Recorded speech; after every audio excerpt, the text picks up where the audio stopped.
खाद्य आम जीवन आधार आई आधार को साफ्रोन देछि नुआ परिचय लोकों पाखरे साफ्रोन पहुंचाई सुस्थ और स्वादिष्ट खाद्य से पुणी नुआ अंदाज और नुआ ढंगरे साफ्रोन निज जायकादार फूड्र लाजवाब स्वादरे जिणिछि लोकों हृदय आ घरे घरे पहुंचाई साफ्रोन रो सुफल यात्रा निज भीतर टैलेंट सह परिचित हो पारिछंती बहु छात्र छात्री आ कॉलेज रे अनेक छात्र छात्री को स्वाभिमान सह बंचिबार बाट देखाई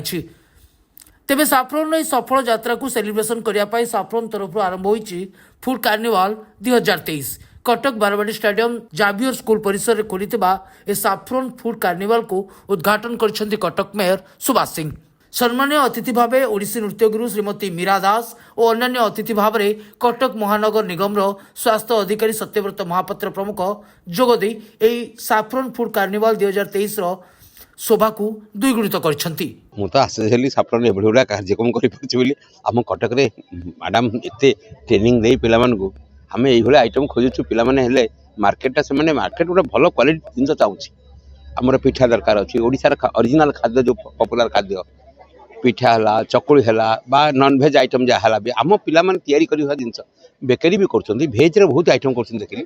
नॉन भेज भल आइटम भी कर आम डेभलप कर ना प्रकृति में बहुत बहुत धन्यवाद देवी मैडम को ये उद्यम करिबारे। मो ना हूँ Arupa Parija founder of Saffron institute cooking and baking कार्यक्रम रही जो पिला माने इंस्टीट्यूट सब ट्रेनिंग नहीं जाइछंती सेमानंकु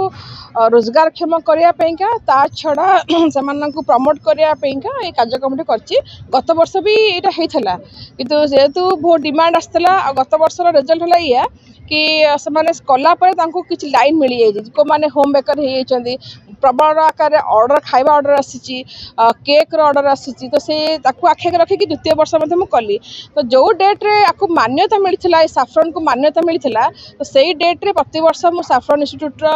कार्निवाल करू डिसाइड कर द्वितीय वर्ष मु 2 दिन करथरक according demand of the public मूल लक्ष्य है लोकों को स्वावलंबी करवा जो लेडीज माने घर बस रोचंदी कौन पारे रोजगार क्षमता नहीं चाहूले कि मु ट्रेनिंग देकिना से रोजगार क्षम करे एटा होची यार मूल लक्ष्य। रिपोर्ट